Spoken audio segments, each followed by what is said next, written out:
반갑습니다. 성도 여러분. 이제 7번째 강의입니다. 잠시 기도하고 시작하겠습니다.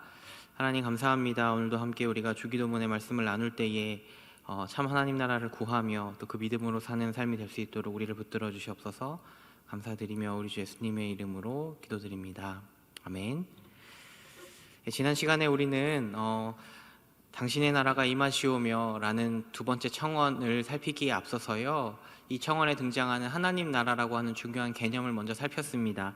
앞서 말했듯이 하나님 나라라는 개념은 정말 성경 전체를 관통할 만한 거대한 주제이기 때문에 그것을 세부적으로 다 나누기는 어려울 것이고, 그래서 굵직한 구조를 중심으로 나누었습니다. 그 구조를 하면 이렇습니다.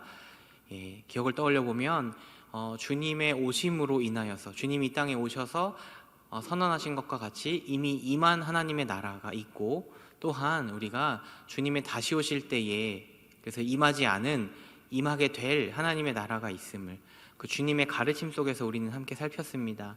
그 의미들을 우리가 좀 깊이 살필 수는 없었지만 적어도 이 하나님 나라라는 개념에 있어서요, 주님의 오심으로 이 땅 가운데 임하게 된, 그래서 하나님 통치가 이 땅에 이루어지게 됨이 분명히 있음을 함께 나누었고, 그럼에도 주님의 가르침을 보니 이 땅에 주님의 다시 오실 때에 완성될 그 하나님 나라의 통치에 대한 말씀들을 보건대 우리가 마땅히 그날을 사모하며 살아가는 성도여야겠다는 것을 함께 그 구조를 통해서 살펴보았었습니다. 그리고 이제 오늘은요, 이 굵직한 구조 안에서 특별히 그 기도를 하나님 앞에 나라가 임하시오며라는 기도를 드릴 때에 우리가 어떤 기대와 소망을 가지고 이 기도의 청원을 하나님께 올려드려야 될지에 대해서 함께 살펴보려고 합니다. 그러자면 이 기도의 고백을 올리는 우리가 가진 위치를 좀 먼저 바르게 이해해야겠죠. 물론 아시겠지만 화면을 보시면 우리는 바로 이 이미 임한 하나님의 나라와 아직 임하지 않은, 그래서 임하게 될 하나님의 나라의 사이를 살아가고 있습니다. 그러니까 우리는 물론 궁극적으로 아직 임하지 않은 하나님의 나라를 고대하며 기도해야 할 것인데, 그런데 실제로 그날은 완성의 때이며 우리는 그날을 분명히 기다려야 하는 건 맞지만, 우리는 분명히 오늘도 여전히 임한 하나님 나라의 통치를 받으며 이 땅을 살아가고 있습니다. 그러니까 우리는 먼저 우리가 받고 있는 하나님 나라의 통치가 주는 은혜와 소망을 알고 이 땅을 살아가는 하나님 나라의 백성으로서 우리가 그날을 바라보며 이 기도의 고백을 올려드리는 것입니다. 저는 이 기도를 이렇게 간단하게 해석하는 편입니다. 주님, 이 세상을 살아가는 하나님 나라의 백성을 돌아보시고 속히 그 나라가 임하게 하여 주시옵소서. 저는 이것이 이 기도에 담긴 진정한 핵심이라 믿습니다.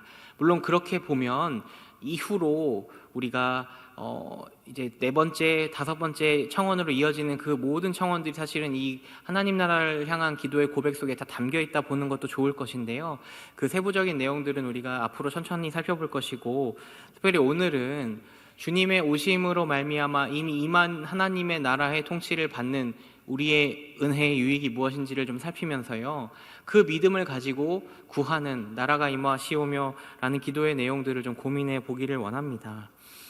이 땅에 임한 하나님의 나라가 우리에게 주는 가장 중요한 교훈이 무엇일까요? 저에게 누가 그것을 묻는다면 저는 의심하지 않고 이렇게 답하겠습니다. 바로 무엇인가 하면, 이 땅에 하나님 나라의 임함을 주님이 선언하심으로 보여주신 것은 하나님 아버지의 사랑입니다. 하나님 아버지의 우리를 향한 사랑이에요. 그것을 우리 주님께서 알려주시려고 분명히 이 땅에 오신 것입니다. 사랑으로 우리를 다스리는 하나님의 나라를 말입니다.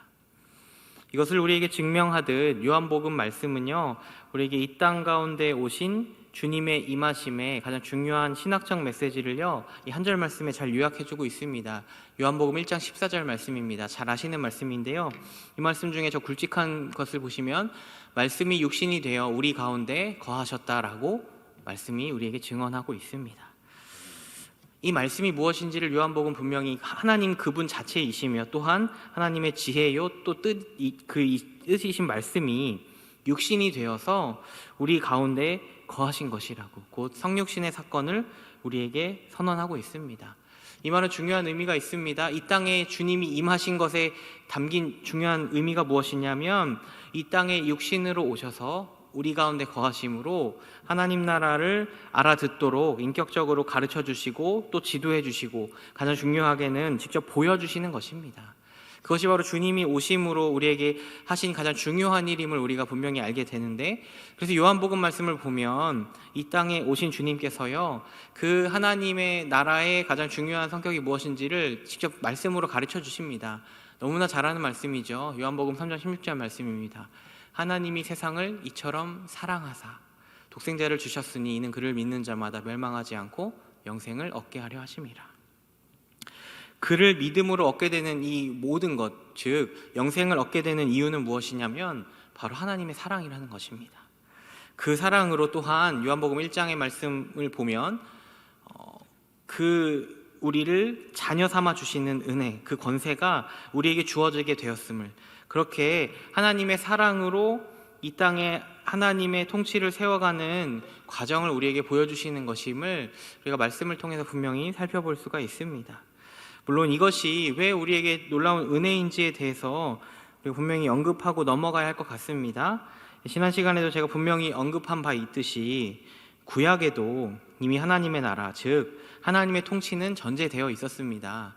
제가 늘 말했듯이요, 창조, 이 세상에 하나님의 창조가 그렇습니다. 세상을 창조하신 하나님께서요, 그 창조하심으로 말미암아 이 세상의 참된 주인이 하나님이심을 그대로 선언하지 않으셨겠습니까? 그래서요, 창조의 말씀을 보면 빛이 있으라 하시니 빛이 있었습니다. 그분의 뜻대로 존재하게 하신 이 세상의 모습을 분명히 창조는 보여줍니다. 그래서 그 창조하신 세상이 그분의 뜻대로 다스려지고 있음을 시편의 여러 말씀들이 증언하는데요, 제가 앞서도 인용한 적이 있는 그가 말씀하심에 이루어졌으며 명령하심에 경고히 섰도다. 그분의 말씀으로 창조되었고요, 또한 그분의 명령으로 여전히 그 하나님의 뜻대로 이루어져 가는 세상, 존재하는 세상, 그것이 창조에 담긴 분명한 하나님의 통치입니다. 그리고 물론 구약의 이 이스라엘을 향한 하나님의 또 통치가 분명히 언급되어 있는데요, 중요한 것은 이 창조 세계에서 변질이 하나 발생하게 되는 것입니다. 바로 사람에 의한 타락입니다.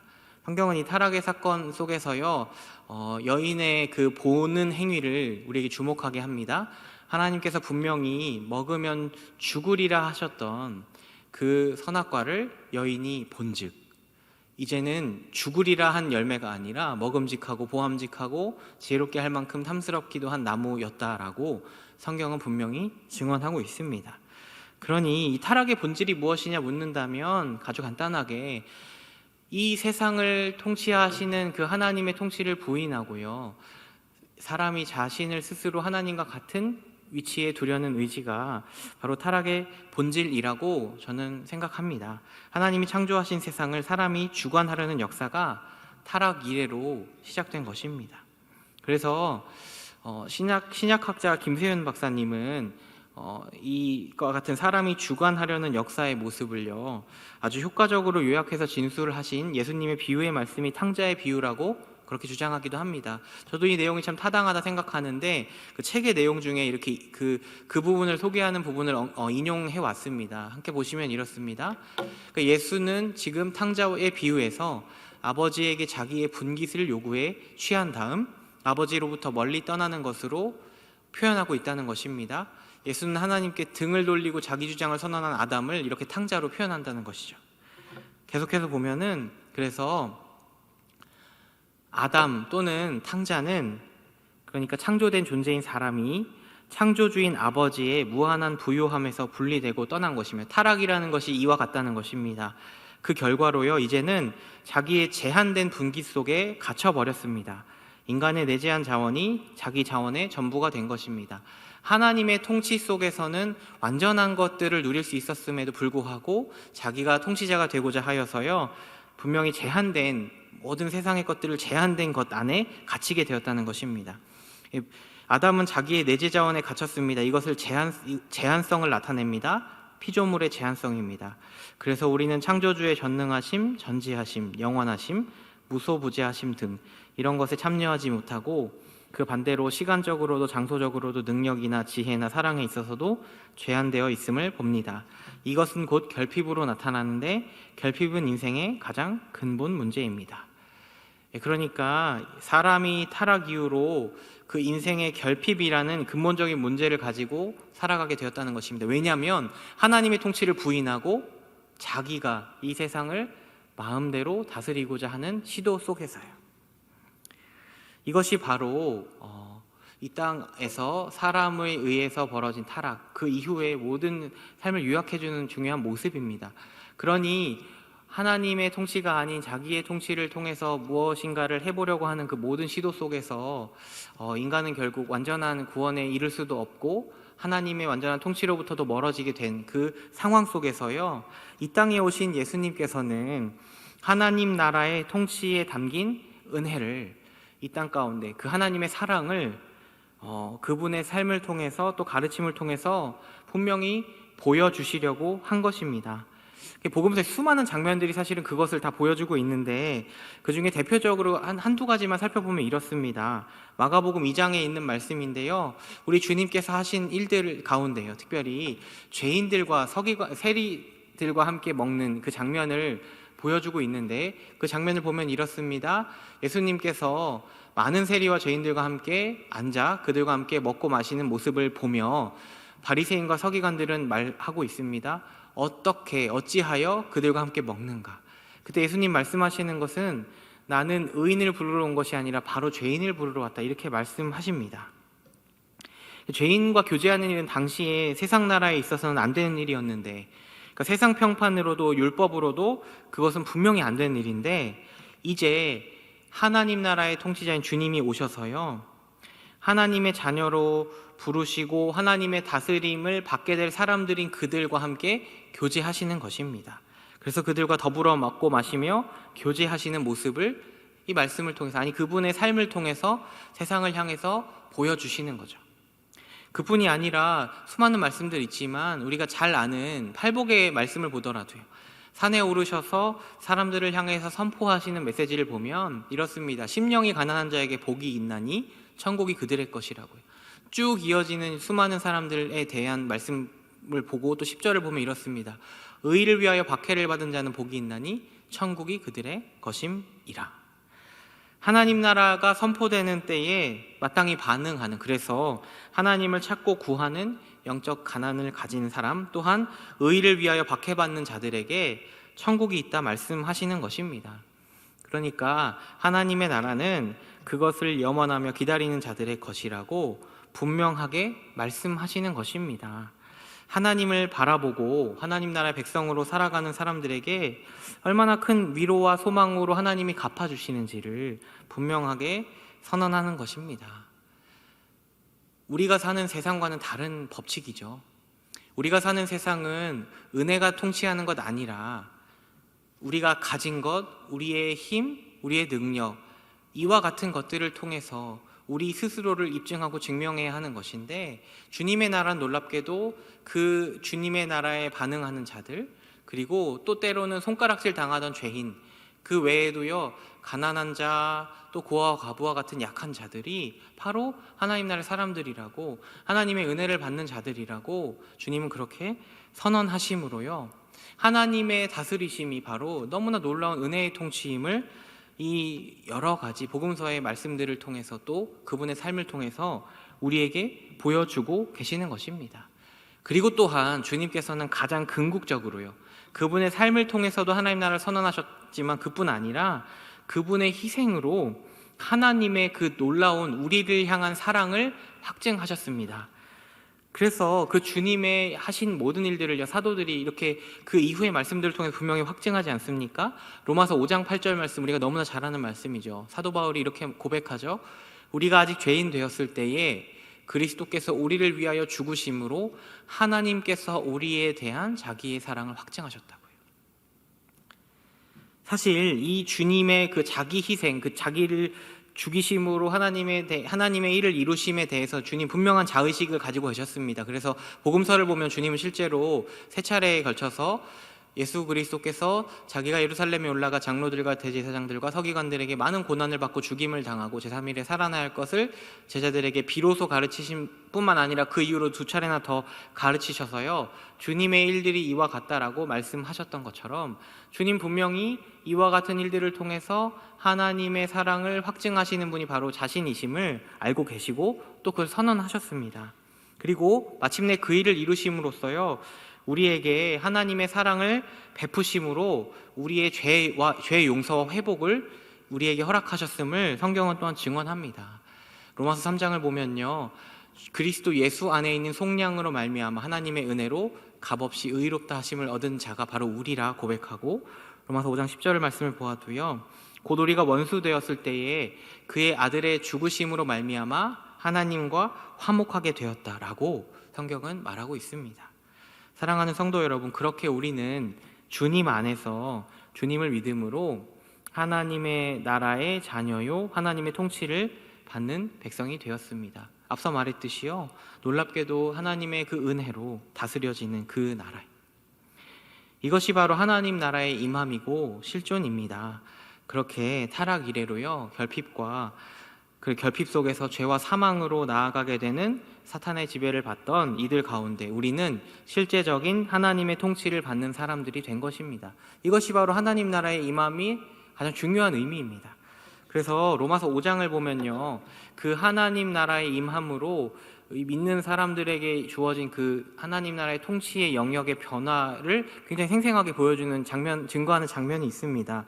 로마서 5장에 있는 말씀인데요, 5장 12절을 보면 이렇게 먼저 시작합니다. 한 사람으로 말미암아, 즉 앞서 살폈던 것처럼 타락 이래로 한 사람으로 말미암아 죄가 세상에 들어왔고, 죄로 말미암아 사망이 세상에 들어왔고, 그래서 모든 사람이 이와 동일하게 죄를 지어 사망이 모든 사람에게 이르게 된 것이 이 세상 나라의 통치와 법칙인데, 놀랍게도 한 의로운 행위로 말미암아 많은 사람이 의롭다 하심을 받아 생명에 이르렀다 증언합니다. 또한 21절을 보면 이는 죄가 사망 안에서 왕 노릇한 것 같이 은혜도 또한 의로 말미암아 왕 노릇하여 우리 주 예수 그리스도로 말미암아 영생에 이르게 하려 함이라. 이렇게 5장의 말씀은 우리에게 주어진 은혜의 통치, 그 영역으로 우리가 이르게 되었음을 실감나게 묘사해 주고 있는 것입니다. 첫 아담 이래로 죄와 사망의 지배 아래에서 정죄에 이르게 되는 것이 모두의 마땅한 결과인데, 또 한 사람, 그러니까 둘째 아담인 그리스도로 말미암아 의롭다 하심을 받아 생명에 이르러서 곧 은혜의 지배 아래에서 영생에 이르게 되었다라고 로마서 말씀은 우리에게 선언하는 것입니다. 하나님의 나라가 이 땅에 임하여서요, 우리가 받게 된 은혜가 이와 같습니다. 세상 나라의 다스림이 아니라 하나님의 사랑, 하나님의 은혜의 다스림을 받는 존재가 된 것입니다. 타락으로 인해서 죄로 하나님과 갈라섰던 우리가 화목하게 되어서 하나님의 자녀가 되는 은혜를 입게 되었습니다. 그래서 이제는 세상의 결핍 속에서 더 많은 것을 위해 사는 삶이 아니라요, 하나님의 풍족함 그리고 영원한 생명 안에서 살아가게 된 것입니다. 그러니 여러분, 우리는 이미 임한 하나님 나라에 대해서요, 이와 같은 믿음을 가지고 기도하는 것입니다.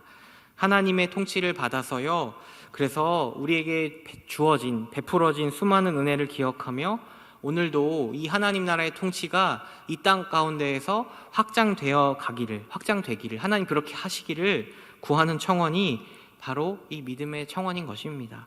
그 일을 위해서 이 땅에 세워진 공동체가 무엇이겠습니까? 바로 교회입니다.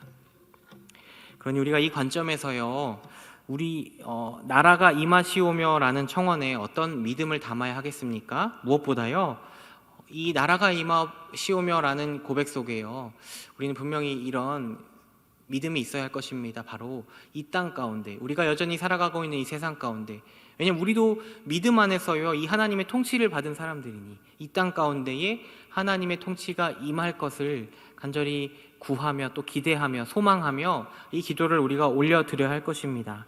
그런데 이렇게 생각하자면 분명히 우리가 이 기도의 고백 앞에 서서 이와 같은 생각해야 하지 않겠습니까? 우리는 과연 진정으로 하나님 나라의 통치를 시인하는 고백하는, 드러내는 삶을 살아가고 있는가에 대해서요. 앞서 말했듯 하나님 나라의 통치를 믿는 우리는요, 하나님이 옳고 하나님이 말씀하신 그 모든 것들이 옳다는 믿음으로 살아가는 사람들이니까요. 타락한 자들은 자기를 하나님 삼아 살아가지만 우리는 하나님의 통치, 하나님의 의가 옳다는 것을 고백하며 살아가는 사람들이기 때문에 그렇습니다. 그러니 임하게 하시기를 구하는 것과 동시에 우리가 진정으로 하나님 나라에 걸맞는 삶을 살아가고 있는가에 대해서 질문하며 우리의 삶을 돌아보는 것이 마땅할 것입니다. 제가 아는 바 하나님 나라의 백성으로 살아가도록 가장 직접적으로 말씀하신 주님의 교훈은 마태복음 5장 19절인데 전 특별히 늘 이 말씀을 제 마음에 담아서 이 교훈이 늘 저 자신에게도 늘 질문하고 있다고 저는 믿고 있습니다. 마태복음 5장 19절의 말씀입니다. 그러므로 누구든지 이 계명 중에 지극히 작은 것 하나라도 버리고 또 그같이 사람을 가르치는 자는 천국에서 지극히 작다 일컬음을 받을 것이요 누구든지 이를 행하며 가르치는 자는 천국에서 크다 일컬음을 받으리라. 사랑하는 성도 여러분, 주님의 가르침 앞에 서서요, 우리는 과연 어떤 마음가짐으로 살아가고 있는가 생각해 보기를 원합니다. 지극히 작은 것 하나라도 라는 이 표현이요, 여러분에게는 어떻게 다가오십니까? 지극히 작은 것 하나라도 우리 삶에서 분명히 이루어 가도록 주님 권면하시는 것이라 저는 믿습니다. 세상 나라와의 이치와 법칙이 우리에게 세상의 삶의 양식을 요구하는 순간 속에서요, 언제나 지극히 작은 것을 경히 여기는 그런 생각 아니고요, 지극히 작으니까 주님이 이것은 이해해 주시겠지라는 생각이 아니라요, 지극히 작은 것 하나라도 라는 믿음으로 우리의 진정한 왕이며 주인이신 하나님의 다스림을 삶에서 시인해야 한다는 것입니다. 하나님의 나라는 임하도록 구하는데 우리는 하나님의 통치 바깥에 사는 외지인과 같이 살아간다면 이 기도는 사실 우리에게 아무런 관계도 의미도 없는 것이 아니겠습니까? 그러니 하나님 나라의 통치가 이 땅 가운데에 더욱 임하도록 구하는 동시에 우리 삶의 전 영역에서도요, 우리에게 주어진 누군가와 더불어 사는 그 삶의 영역, 일하는 일터 혹은 가정, 우리의 삶의 전 영역에서도요, 이와 같은 하나님의 통치를 믿음으로 고백하는 그와 같은 삶이 드러나기를 함께 구하는 기도가 되어야 할 것입니다.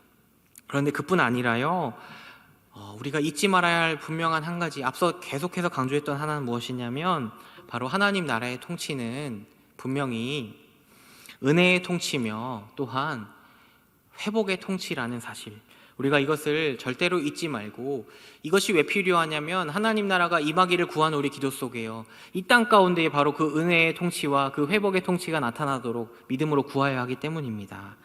실제로 우리가 아버지이신 하나님의 이름을 부르는 그 고백을 살필 때도요, 우리가 받은 은혜가 큰지를 얼마나 나눌 때, 그리고 오늘 타락에 대한 그 이야기를 나눌 때 탕자의 비유의 말씀을 인용하지 않았습니까? 이 탕자의 비유의 말씀을 보면요, 하나님 아버지께서 우리에게 베푸신 사랑이 얼마나 값없이 놀라운 것인가를 우리에게 분명히 선언하고 있습니다. 나는 이제 아버지의 아들이라 할 수 없고 종 중에 하나라고 할 수밖에 없다라는 마음으로 돌아가려는 아들인데요, 아버지의 반응이 어떻습니까? 아직도 거리가 먼데 그를 보고 측은히 여겨 달려가 목을 안고 입을 맞추는, 저는 이 광경이야말로 주님 이 땅에 오셔서 이루신 그 하나님의 사랑을 확증하는 놀라운 모든 일들이 여기 이 마음 안에 담겨 있다고 믿습니다. 아들은 자격 없습니다 하는데요, 아버지는 종들에게 다시 제일 좋은 옷 입히고 손에 가락지를 끼우고 발에 신을 신기라 말합니다. 사랑하는 성도 여러분, 우리가 이 은혜를 받았고요, 이 땅 가운데에 이 은혜를 받아야 할 사람들이 얼마나 많습니까? 그러니 우리의 기도 가운데에 이 하나님 나라의 그 놀라운 은혜와 회복의 통치가 이 땅 가운데, 특별히 사람들 가운데 임하기를 우리가 또한 간절히 구하여야 할 것입니다. 근데 특별히요, 그러자면 우리가 잊지 않아야 할 한 가지 분명한 사실이 있습니다. 무엇이냐면 우리가 바로 그 사랑을 세상에 증거하는 사람들이라는 것입니다. 저는 요한일서 3장 1절의 말씀을 참 늘 귀한 감동으로 봤는데요, 요한일서 3장 1절 말씀 보면 이렇습니다. 보라, 아버지께서 어떠한 사랑을 우리에게 베푸사 하나님의 자녀라 일컬음을 받게 하셨는가. 우리가 그러하도다. 그러므로 세상이 우리를 알지 못함은 그를 알지 못함이라. 우리는 세상이 모르는 사랑을 받은 사람들입니다. 하나님의 나라가 임하시오며라는 기도 속에서요, 우리는 사랑이 많은 아버지의 나라의 통치를 통해 은혜 받은 자로서 또한 세상을 향해서도요, 이 사랑의 회복이 일어나기를 기도해야 할 것입니다. 사랑하는 성도 여러분, 우리는 사랑받은 자로요, 받은 사랑 나누고 전할 자들입니다. 우리에게 주어진 모든 삶의 영역에서 이 은혜의 통치를 드러낼 수 있는 우리가 되도록 마땅히 기도하며 구하기를 간절히 소망합니다. 오늘은 이렇게 나라가 임하시오며라는 기도의 청원 속에 이미 임한 하나님의 나라를 주목하여 봄으로 그 가운데에서 우리가 가지는 믿음을 통해 올려드릴 기도의 내용을 살폈습니다. 다음 시간에는 또한 임해야 할 하나님의 나라를 사모하며 이 기도의 고백을 올려드리는 믿음에 대한 내용을 나눌 것인데요, 우리가 정말 하나님 나라 백성으로 어찌 살아야 할지 이 기도의 고백들 속에서 고민하면서요, 하루하루 이 믿음의 고백 기도로 승리하는 삶이 되기를 간절하게 소망합니다. 제가 기도하겠습니다. 하나님 감사합니다. 함께 오늘도 말씀을 나누었습니다. 하나님 나라의 임함을 믿음으로 구하는 이 기도의 고백을 보면서, 아니 특별히 주께서 오심으로 말미암아 우리에게 주어진 놀라운 사랑과 은혜의 통치, 그것이 오늘도 내 삶에 여전히 이루어지고 있음을 신뢰하는 믿음이 우리 안에 있게 하여 주시고, 그러니 더욱 우리 삶에서 하나님의 그 참된 뜻을 드러내고 하나님의 풍성한 사랑을 드러내는 귀한 삶이 될 수 있도록 우리를 붙들어 주시옵소서. 감사드리며 우리 예수님의 이름으로 기도드립니다. 아멘.